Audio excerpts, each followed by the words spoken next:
श्री नंगली निवासी भगवान जी के पावन चरणों में कोटि कोटि नमन करते हुए दिल के सिंहासन पर विराजमान गुरुदेव के चरणों में भी शत नमन एवं मंचासीन श्री नंगली दरबार संत समाज के चरणों में भी सादर अभिनंदन करते हुए गुरु महाराज जी के चरणों में उपस्थित गुरु महाराज जी की प्यारी साध संगत, आज गुरुदेव की कृपा कितनी है हम सब पर, जो हमें ये समय हमें सद्गुरु की कृपा से प्राप्त हो रहा है। सद्गुरु का दर्शन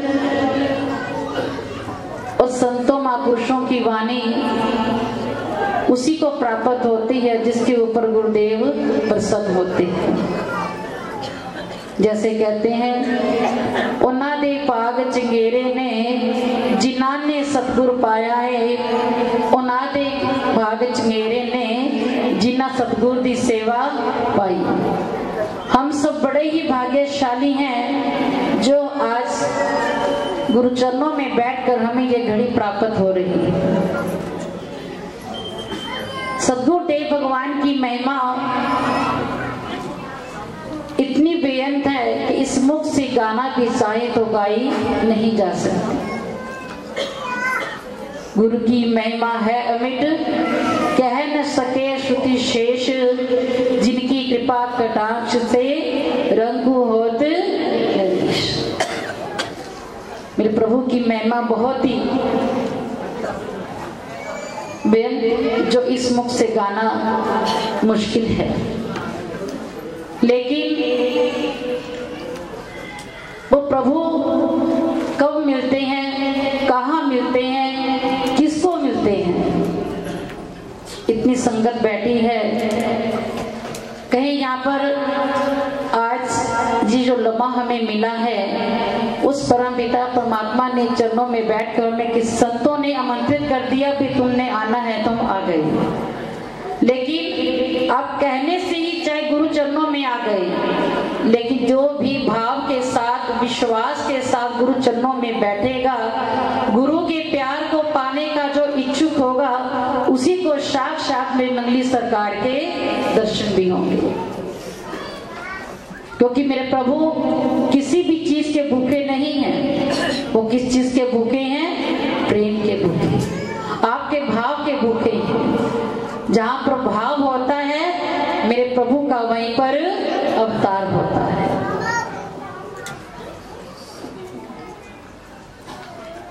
भक्ति प्रभाव मिटी सकल, धर्मदास की पीड़, कोट जन्म के पुण्य से सतगुरु मिले। सतगुरु हमें तभी प्राप्त होते हैं हमारे कई जन्मों के पुण्य इकट्ठे हो जाए। जब कई जन्मों के हमारे पुण्य एकत्रित हो जाते हैं उसके बाद हमें सतगुरु की सेवा और सतगुरु के दर्शन असूल हो जाता है। तो गुरुमत प्रेमियों, ये जीवन का लक्ष्य यही है कि उस सद्गुरु देव भगवान की भक्ति को प्राप्त करना। आज की बात है, हम पेवा से आए, वहां पर सालाना सत्संग भंडारा था, आज भी है। अभी हमें वहां पर एक भक्तानी मिली, पूरे आश्रम पर संगत सेवा कर रही है। एक भक्तानी ने आकर मुंह पर ऊपर मास्क लगाकर आई हुई। हमने पूछ लिया आपका स्वास्थ्य ठीक नहीं है, ये क्या बात है? कहते नहीं भाई जी, आप तो नहीं पता इतना वायरस चल रहा है कोरोना का। हमने कहा सुना तो है हमने भी, कोरोना का वायरस तो चला है, लेकिन कहाँ चला है? चीन में। हमने कहा सुना हमने भी है। कहते मैं तो डरनी है कि मैनू भी थोड़ी किसी को इन्फेक्शन ना हो जाए, मैं तो मास्क लगा के आई कि मैनू कोरोना हो गया तो मैं भी मर जाऊंगी। हमने कहा भी अरे अभी तो इतनी दूर है। अगर आपको ये पता चल गया कि वो वायरस आ गया है, उसके होने से हमारी मृत्यु हो सकती है। किसी को ये नहीं पता कि सद्गुरु देव भगवान का नाम सिमरन सेवा नहीं करेंगे तो ये जीवन हमारा बेकार हो जाएगा। इस वायरस का नहीं पता, उस वायरस का पता चल गया कि मेरी मृत्यु हो जाएगी।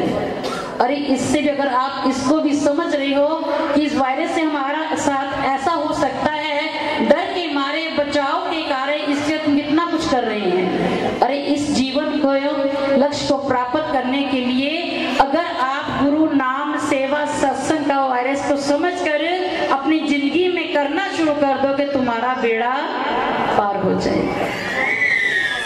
तो गुरुमुख प्रेमियों, मेरे गुरु महाराज जी फिर भी हर भगत के अंग संग रहकर उनकी रक्षा कर रहे हैं।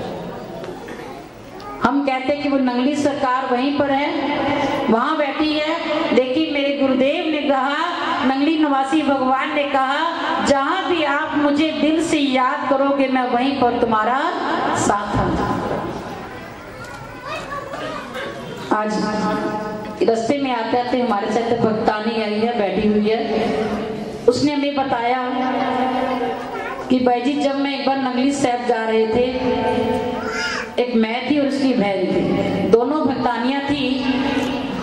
कहते ट्रेन स्कोती टाटा में रुकना नहीं था, सीधा मेरठ की ट्रेन पकड़नी। लेकिन मन में इनके ये उठता रहा है स्कोती टाटा ट्रेन रुक जाए तो बड़ा अच्छा होगा, स्कोती टाटा रुक जाए अच्छा होगा, रात का समय है, इतनी देर का समय है, अगर वहां पर हमें कोई सवारी भी ना मिली तो बड़ा मुश्किल हो जाएगा।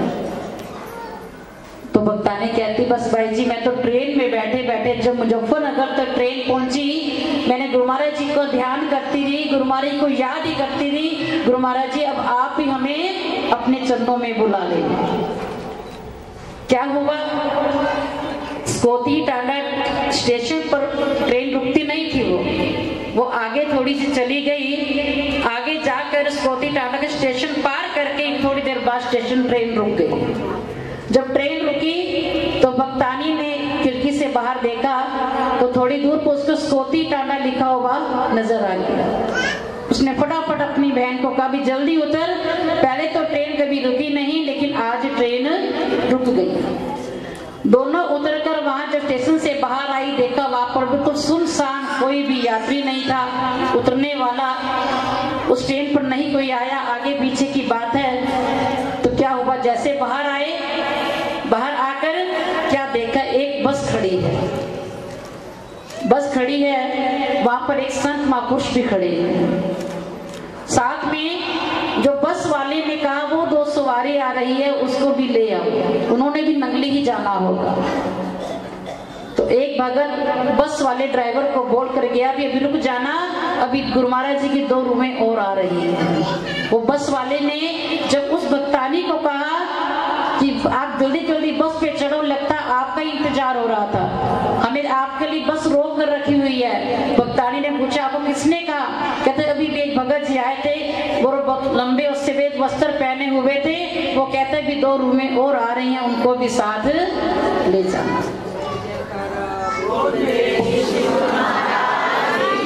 जब वो बस पर बैठी, कहते इतनी देर से बस खड़ी है, जाने को तैयार हो रही है, लेकिन एक भगत के कहने पर बस रुकी रही और वो दोनों बहनों को साथ लेकर गुरु चरणों में पहुंच गए।